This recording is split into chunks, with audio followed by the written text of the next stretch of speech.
Kathy, it's day one of an election campaign of enormous significance. If the SNP win, they'll push for a second independence referendum, which the UK government has given every indication it will refuse. Now, the Alex Salmond saga still very much casts a shadow over politics here.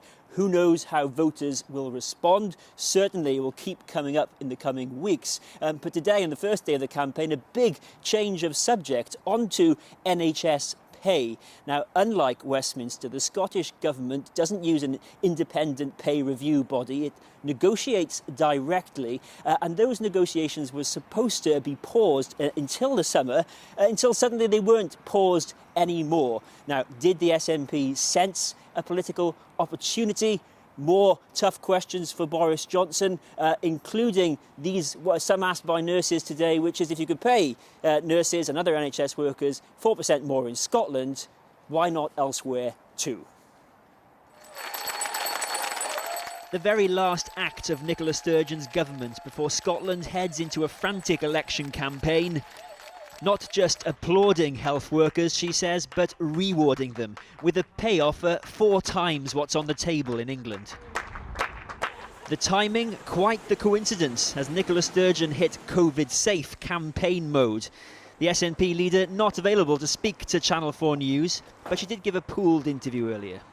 I think a 1% pay offer is an insult to those who worked so hard, so tirelessly on our behalf during this crisis. So we've sought to put together an offer that is decent and that actually rewards our NHS workers for what they do. The pay offer in Scotland contrasts with what's on the table for NHS workers in England.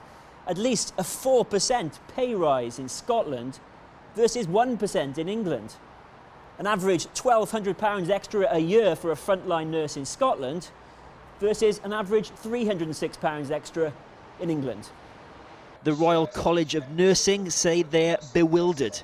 You know, it certainly shows that where there is will, one government at the moment is valuing its NHS workers more than another. This was already potentially tricky territory for Boris Johnson, who has said 1% was as much as he could give nurses, and in a pooled interview at a nursery today wasn't backtracking.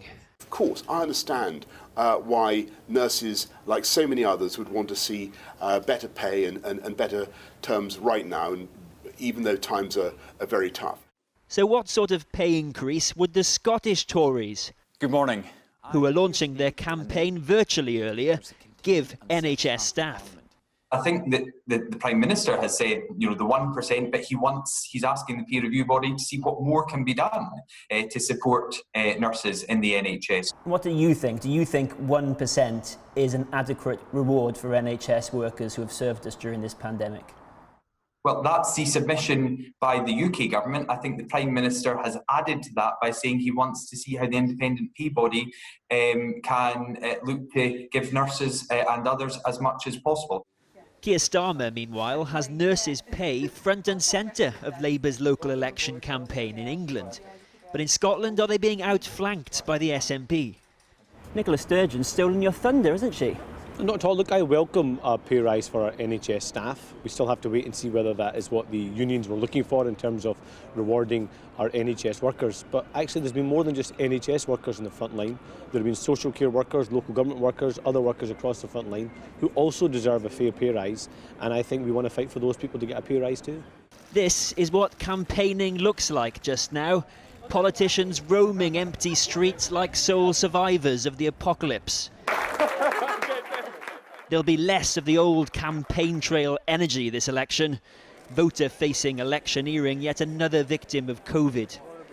Just ask the Scottish Greens leader, kicking off with a pledge to lift 50,000 children out of poverty, as the fight for voters' attention shifts online and a quest for viral moments. Right, we're ready for the story.